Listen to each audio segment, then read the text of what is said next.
Silk த்ரெட்டில் ஒரு flower போடும்போது எங்கே ஸ்டார்ட் பண்ணுறது, எங்கே முடிக்கிறது, எப்படி ஃபினிஷ் பண்ணுறதுன்னு தெரியலையா? இப்போ இந்த வீடியோ உங்களுக்கு தான். இந்த மாதிரி ஸ்டார்ட் பண்ண செயின்குள்ளே கொண்டு வந்து ஒரு செயின் எடுத்திங்கன்னா தான் ஒரு ரவுண்ட் வந்து உங்களுக்கு கம்ப்ளீட்டாக கிடைக்கும். இப்போ அதிலேருந்து டேர்ன் பண்ணி பெட்டல்ஸ் போட ஆரம்பிக்கலாம்.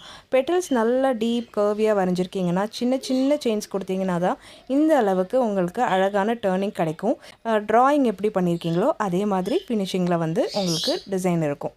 இப்போது ஒரு பெட்டல் கம்ப்ளீட் பண்ணியாச்சு. சின்ன ரிங்குக்கு உள்பக்கம் ஒரு செயின் எடுத்துகிட்டு ஆப்போசிட் பக்கமாக திருப்பி அடுத்த பெட்டலுக்கு நான் கண்டினியூ பண்ணுறேன். இந்த மாதிரி போடும்போது உங்களுக்கு எண்டிங் நாட்டும் தேவைப்படாது. அதே மாதிரி ஒரு பெட்டல் முடிகிற இடத்துலையும் அடுத்த பெட்டலுக்கு சேஞ்ச் ஆகிற அந்த இடத்துலையும் கேப் இல்லாமையும் இருக்கும். ஸோ இந்த மாதிரி உள்ள செயின் கொடுத்துட்டு டர்ன் பண்ணும். அந்த இன்னர் ரிங்கோட செயினோட ஹோலுக்குள்ளே விட்டு டர்ன் பண்ணக்கூடாது. அந்த ஃபுல் ரவுண்டையுமே நம்ம ஒரு அவுட்லைனாக எடுத்துகிட்டு அவுட்லைனுக்கு உள்பக்கமாக இருந்து தான் டர்ன் பண்ணணும். ஸோ இந்த பெட்டல் வந்து கம்ப்ளீட் ஆக போகுது. இப்போயுமே அந்த ரிங்குக்கு உள் பக்கமாக ஒரு செயின் எடுத்துகிட்டு அதே இடத்துல